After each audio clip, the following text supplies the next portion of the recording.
स्वागत है आज की इस चर्चा में। और आज हमारी चर्चा का विषय है ये फिल्म। 2-3 दिन हो गए थोड़ा विलंब से आने के पीछे कारण यही था कि राष्ट्रीय मीडिया में इसको लेकर के किस तरह के चीज़ें उभर के आ रही हैं। चूंकि फिल्म था, बहुत ज़्यादा इसके ऊपर सामग्री उपलब्ध नहीं थी, तो इसके जो पक्ष वाले हैं उन्होंने भी बहुत कुछ बोला, विपक्ष वाले भी हैं उन्होंने भी बहुत कुछ बोला। सब चीज़ों को जानने, सोचने, समझने के बाद फिल्म समाज और नेशनल सिक्योरिटी को देखते हुए इसके ऊपर चर्चा की जानी है।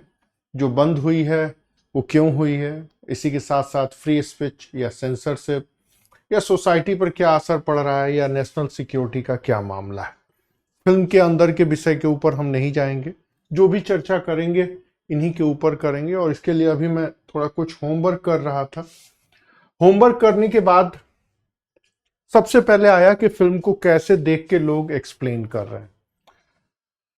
तो मैंने इतने अप्रोच निकाले कि इस फिल्म को देखने वाले जो भी हैं या जो फिल्म के बनाने वाले हैं, उन्होंने ह्यूमन राइट्स का इशू बनाया है और वो चाह रहे हैं कि पंजाब की युवा आबादी इसको देखे। तो एक अप्रोच ये भी है, लेकिन इसके साथ साथ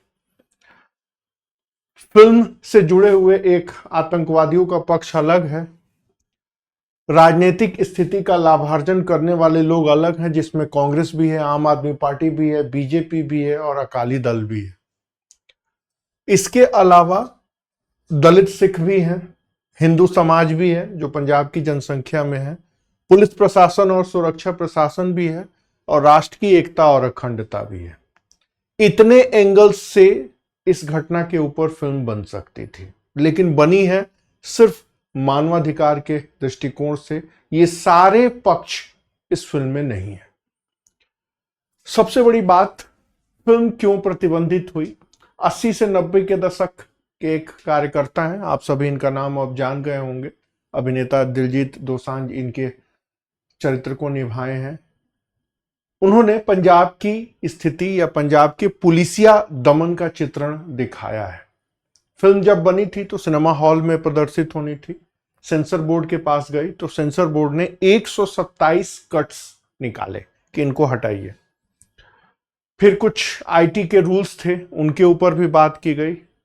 तो फिल्म के निर्देशक ने बड़े चालाकी से फिल्म को वापस ले लिया और नाम बदल के बिना कट्स लगाए हुए उसको एक ओटीटी पर दे दिया। जैसा कि आप हम सब जानते हैं कि ओटीटी पर कोई भी कंटेंट किसी भी तरह का परोसा जा सकता है। लेकिन बाद में 2 दिन बाद जैसे ही देश की सुरक्षा एजेंसियों को यह भनक लगी कि ये पहले फिल्म ऑलरेडी बैंड हो चुकी थी 127 कट्स को लेकर के, लेकिन उसके बाद भी इन्होंने ओटीटी पर दे दिया, तो उन्होंने देश की एकता और अखंडता को देखते हुए इसको बैन कर दिया या इसको हटाने का निर्देश दिया।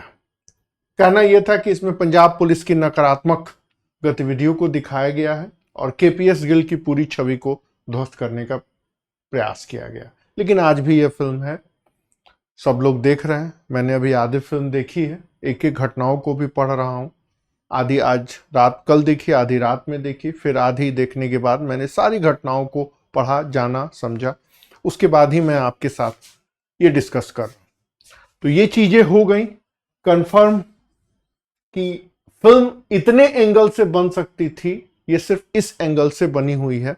राष्ट्र की एकता, अखंडता, पंजाब की राजनीति, पंजाब में रहने वाले अन्य सामाजिक वर्गों के साथ क्या हुआ, और सबसे बड़ी बात, खालिस्तान आतंकवादी ने कैसे क्या किया, इनका कोई जिक्र नहीं। एक आंकड़ा आपने सुना होगा 25,000 का, लेकिन 10,000 हिंदू मारे गए, फिल्म में कहीं नहीं है।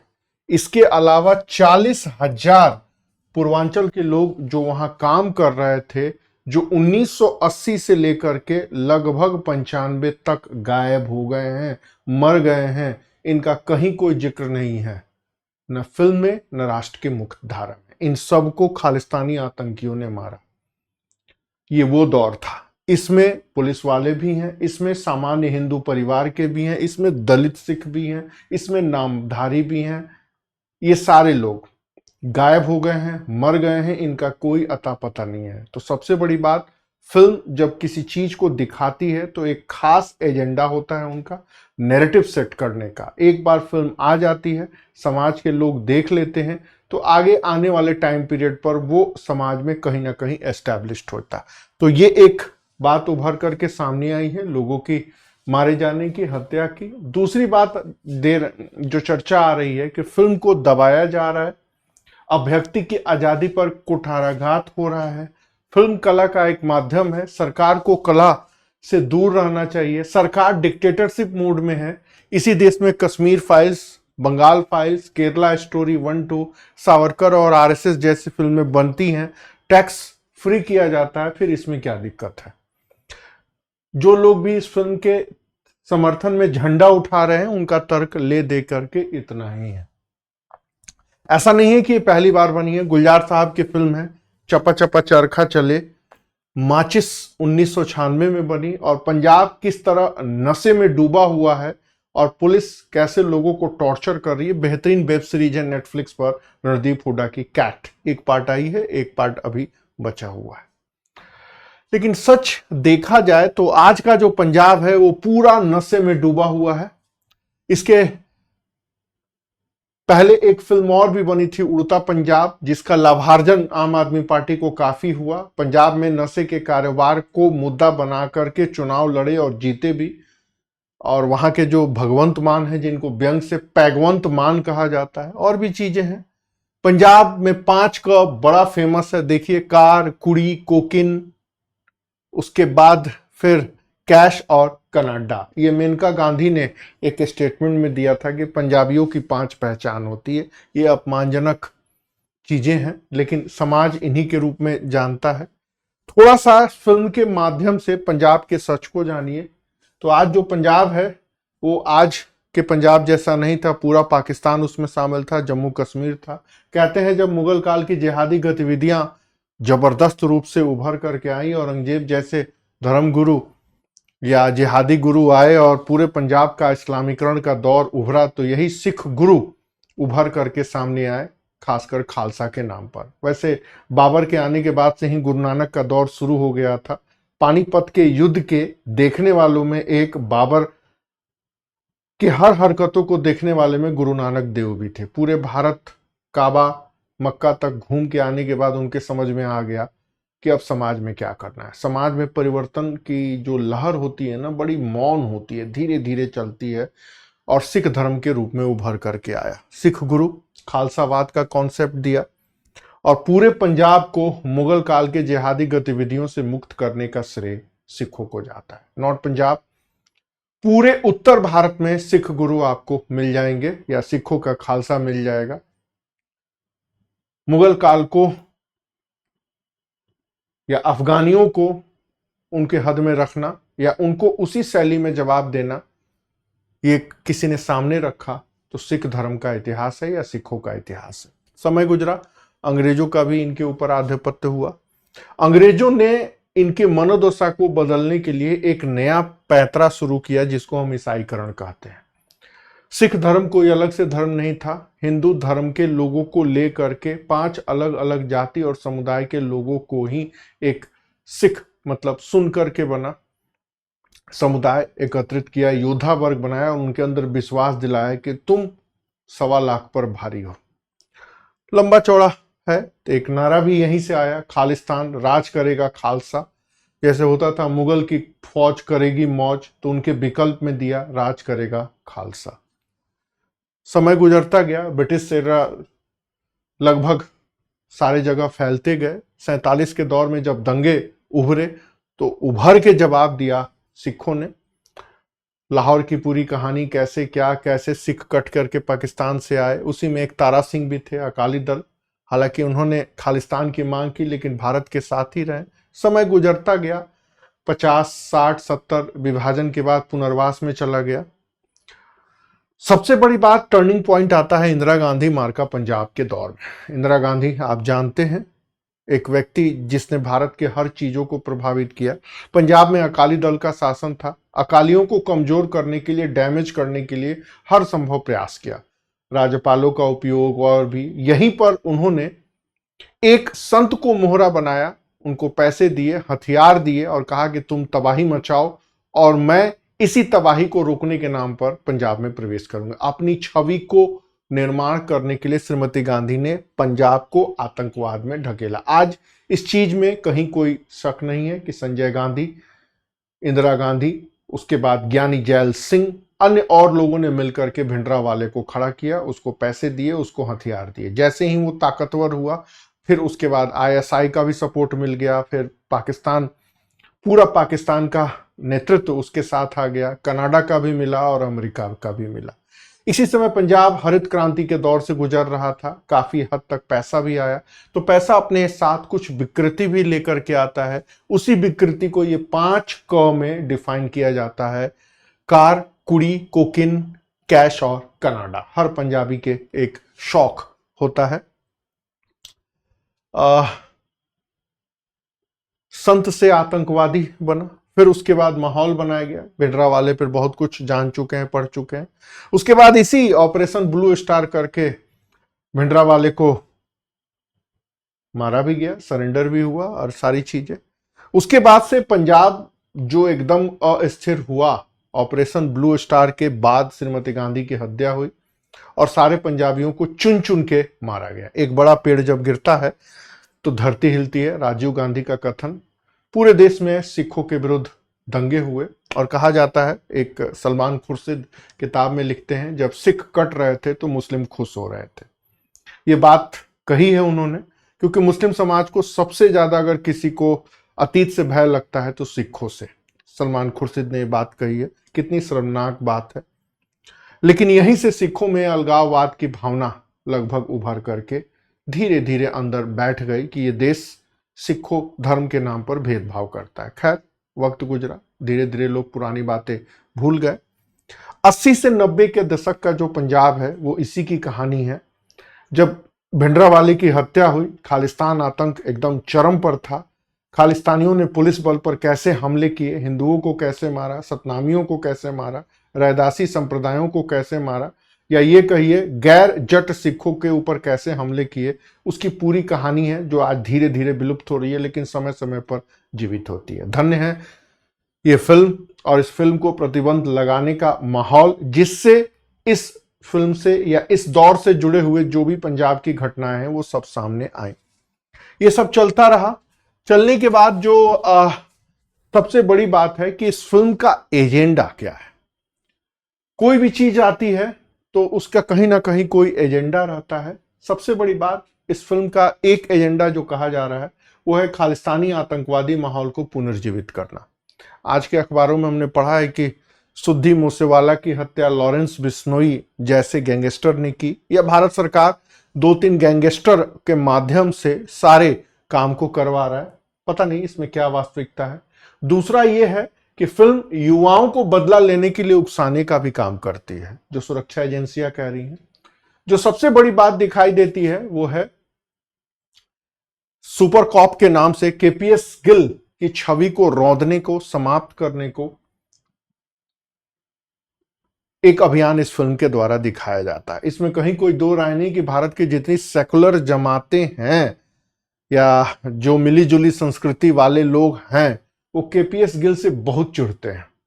इसके अलावा यह भी कहा जा रहा है कि इसका फिल्म का राजनीतिक लाभार्जन करने का एक हथकंडा अपनाया जा रहा है। जैसे अकाली दल ने कहा है कि हम पंजाब के प्रत्येक हर गुरुद्वारे में इस फिल्म को दिखाएंगे। बीजेपी का भी एक अपना एजेंडा यहां दिखाई देता है कि पंजाब के इलेक्शन होने वाले हैं, जिस तरह बीजेपी गैर जट सिखों को पोलराइज्ड करके हिंदू समुदाय को एकजुट करके पंजाब में चुनाव जीतने का अभियान चला रही है, हो सकता है कि उसके भी एजेंडे पर चुप्पी पानी फिर जाए, इसलिए वो चुप्पी साधे हुए हैं या इसलिए प्रतिबंधित की गई। अकाली दल तो लाभार्जन दिख भी रहा है कि लाभार्जन करने के मूड में है। आम आदमी पार्टी भी खालिस्तानियों के साथ कैसे सपोर्ट में चुनाव लिया, उन्होंने सपोर्ट का करके लाभार्जन किया, वो किसी से छुपा नहीं। तो इसमें अभी क्या है एजेंडा ये क्लियर नहीं हो रहा है। इसके साथ इसमें डीप स्टेट भी है। फिल्म को बनाने में खर्च होता है, प्रचार सामग्री चाहिए। बिना किसी शोर गुल के फिल्म आई, प्रतिबंधित हो गई और आज भारत का प्रत्येक नागरिक भारत में नहीं विदेशों में भी जान चुका है। तो इसमें कनाडा भी है, अमेरिका भी है, खालिस्तानी वाले भी हैं, आईएसआई वाले भी हैं। इनको एक शब्द में हम डीप स्टेट कह सकते हैं।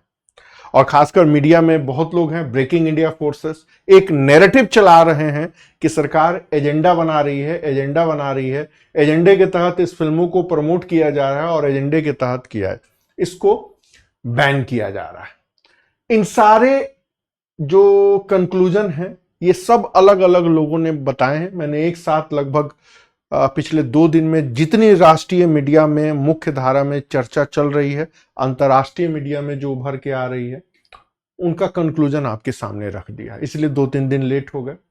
इनमें सब में कहीं ना कहीं सच्चाई है, पर्दे के पीछे से हो रहा है। लेकिन सबसे बड़ी बात, एक देश के नागरिक होने के नाते कभी भी इस तरह की कोई घटना घटती है तो हमें क्या करना चाहिए। कई बार बच्चे लोग पूछते हैं कि सर ये चीजें हो गई, हम चीजों को कैसे देखें या कैसे समझें। मैं बार बार उनसे यही कहता हूं कि 4-5 चीजें हैं, इनको आप हमेशा अपने पर लागू करिए या पहल करिए। क्या? सबसे बड़ी बात, सभी पक्षों को सबसे पहले जानिए, चुपचाप किसी एक चीज को देख करके अपना मन या अपनी विचारधारा को मत बनाइए। दूसरा, जो प्रॉब्लम है उसको थोड़ा सा समझने का प्रयास करिए। सरकार ने बैन क्यों किया, क्या था जिसके चलते बैन किया गया तो ये लोग सुप्रीम कोर्ट क्यों नहीं गए?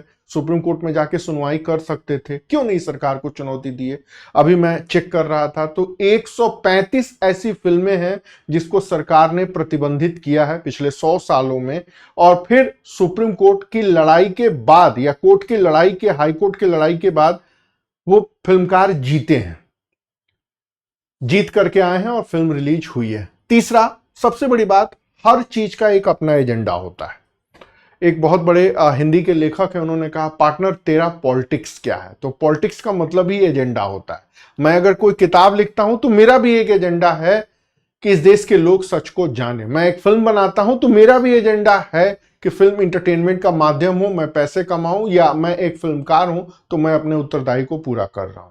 तो फिल्म के या किसी भी चीज उसके एजेंडे को समझे। और सबसे बड़ी बात, इस एजेंडे में हमेशा राष्ट्र और समाज को प्राथमिकता दे। जो चीजें हमारे राष्ट्र के लिए, जो चीज हमारे समाज के लिए यूजफुल हो, उसी के पक्ष में खड़े रहें और देश की एकता और अखंडता को ही महत्ता दे। देश से बड़ी कोई चीज नहीं होती है। तो ये 5 चीजें हैं और इन्हीं 5 चीजों पर आपको इस फिल्म का या किसी भी चीज का मूल्यांकन करना है। अगर राम मंदिर के चंदा चोरी का मामला है तो वहां भी ये 5 चीजों को जानना है। राष्ट्र और समाज में धर्म भी आ जाएगा। किसी भी इश्यूज को, भारत बांग्लादेश संबंध, भारत पाकिस्तान संबंध, भारत अमेरिका संबंध या हिंदू मुस्लिम संबंध, ये सभी चीजों को जाने और ये 5 चीजों से ही इसके ऊपर अमल करे। एक चीज और जो मेरे दिमाग में आ रही थी कि ये कोई पहली बात नहीं है कि फिल्मों को लेकर के देश की एकता, अखंडता और राष्ट्र निर्माण के ऊपर चर्चा हुई है। आंधी फिल्म भी आई थी, गुलजार साहब की, कमलेश्वर की लिखी पटकथा, तुम आ गए नूर आ गया, बड़ी अच्छी गानों के साथ है। विशुद्ध इंदिरा गांधी की इमेज को कैश कराया गया। एक और फिल्म आई थी को अमृत नाटक की, किस्सा कुर्सी का, आपातकाल में क्या जाती हुई है, और इंदिरा गांधी ने पीवी पर्स की समाप्ति की तो उसके ऊपर बनी थी। मुंबई बम कांड पर ब्लैक फ्राइडे बनी थी, अनुराग कश्यप की फिल्म। या फिर एक पंजाब नशा में कैसे डूबा हुआ है, उड़ता पंजाब। या फिर संजय लीला भंसाली की पद्मावत, जिसमें राजपूत रानी को अलाउद्दीन खिलजी पर मोहित होते हुए दिखाया गया। यह प्रकाश झा की आरक्षण, जो एक रास्ता दिखाती है कि भाई आरक्षण के अलावा भी एक विकल्प हो सकता है। ये कुछ चर्चित फिल्में हैं जो इसी के साथ साथ आई। इन सब का एक अपना एजेंडा है। जैसे कि आप अगर उड़ता पंजाब देखें तो विशुद्ध रूप से पंजाब को उड़ते हुए दिखाया गया, नशे में डूबा गया दिखाया है, और इसका लाभार्जन आम आदमी पार्टी को मिला।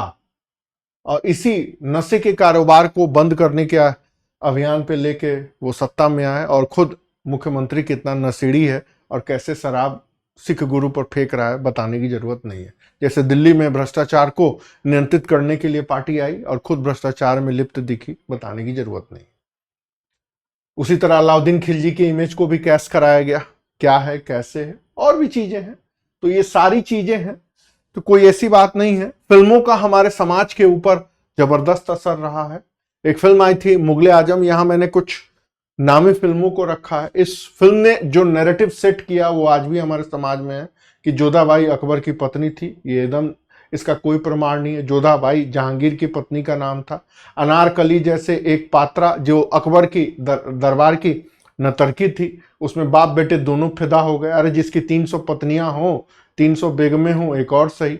लेकिन नैरेटिव ऐसा बनाया गया, मुगल बादशाह, शहंशाहे अकबर। मैंने पूछा कई लोगों से जो पुराने बुजुर्ग हैं कि इस फिल्म में क्या दिखा आपने, तो अकबर की न्याय व्यवस्था या हिंदुस्तान के प्रति बाप बेटे ऐसे, ये ऐसा कुछ नहीं है, लेकिन एजेंडा है। शोले का भी एक अपना एजेंडा है। शोले के पहले भी डाकू और पुलिस के फिल्मों पर फिल्म आई थी, मेरा गांव मेरा देश या गंगा जमुना, इसका भी एक अपना है। तो फिल्म एक समाज में आदर्शवाद रखते हैं, नायक नायिका में देश के युवा और युवतियां अपनी इमेज को खोजते हैं। और फिल्मों ने बहुत हद तक बुरे कर्म का बुरा नतीजा का जो एक कॉन्सेप्ट है भारतीय संस्कृति का, लंबे समय से इसको स्थापित किया।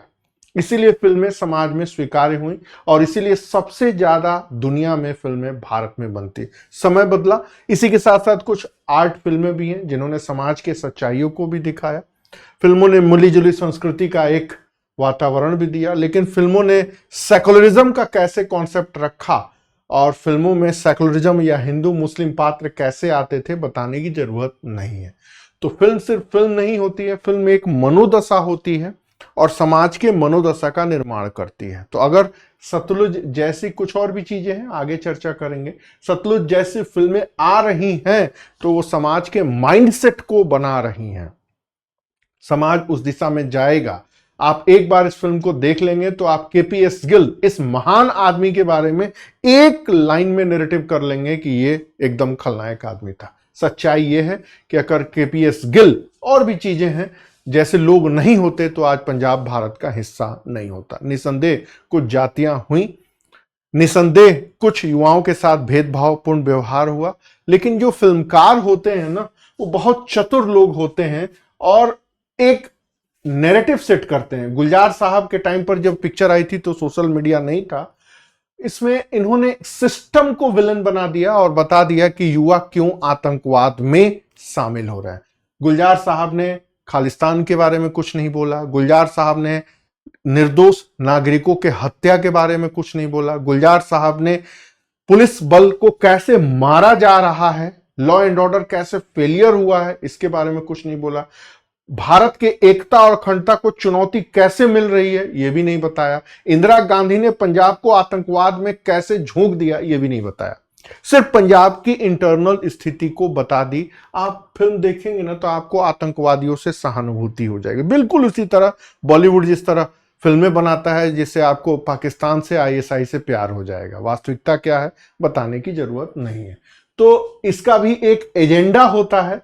फिल्म अपने आप में एक विशेष एजेंडे को लेकर के चलती है। फिल्म का भी एक यही एजेंडा है और कला का माध्यम जब देश की एकता और अखंडता को चुनौती देने का हो तो इसके ऊपर चर्चा जरूरी होती है। तो एक और चीज देखते हैं।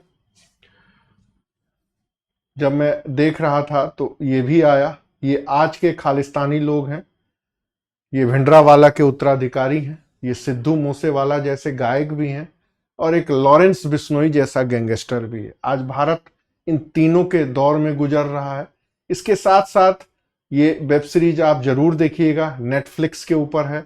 गुलजार साहब की अगर पिक्चर मिल जाए, माचिस यूट्यूब पर है तो देखिएगा कैसे आतंकवाद के प्रति सॉफ्ट कॉर्नर बनाया जाता है। केपीएस गिल के बारे में बहुत कुछ है जानने को, जो जानिए। ये व्यक्ति अगर नहीं रहता, जितना बेहतरीन काम इन्होंने नॉर्थ ईस्ट में किया उतना ही बेहतरीन काम पंजाब में किया। हॉकी फेडरेशन इनका कर्जदार रहेगा। केपीएस गिल के ऊपर किताब है और पंजाब की स्थिति किस हद तक डैमेज हो चुकी थी, मैरियो की किताब भी है। ये भी जरूर आप इसके बारे में जानिए।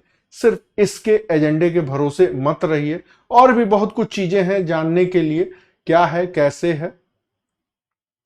एक एजेंडा बेस्ड प्रोपगेंडा जिसकी चर्चा नहीं हो रही है, मिथक भी है। और एक नैरेटिव फैलाया जा रहा है। तो निष्कर्ष रूप में अगर हम देखें तो हमारा धर्म बनता है कि इन 5 चीजों के ऊपर जाने और समझें। तो सतलुज एक फिल्म है। कुछ लोग कहते हैं कि भाई ये एजेंडा है। आपको मैं बता दूं, कश्मीर फाइल्स जैसी फिल्मों में 10% भी सच नहीं दिखाया गया।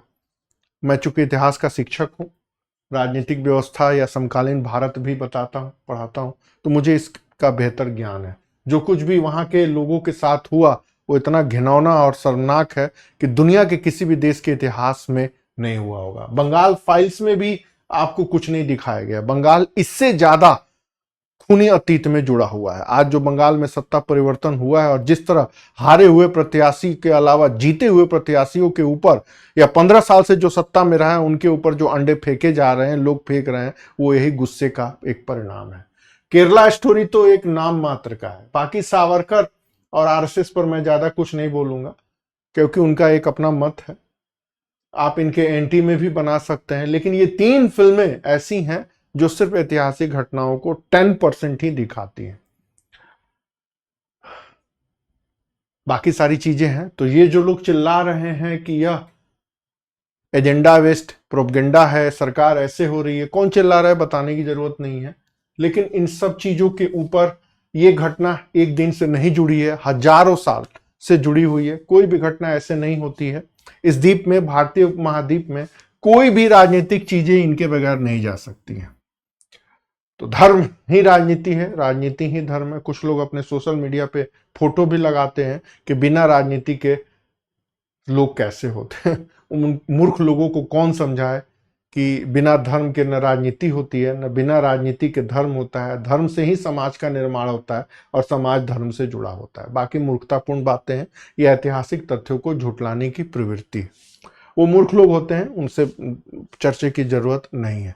तो चर्चा यहीं तक रखते हैं कि समाज को कैसे देखना है, जानना है, समझना है।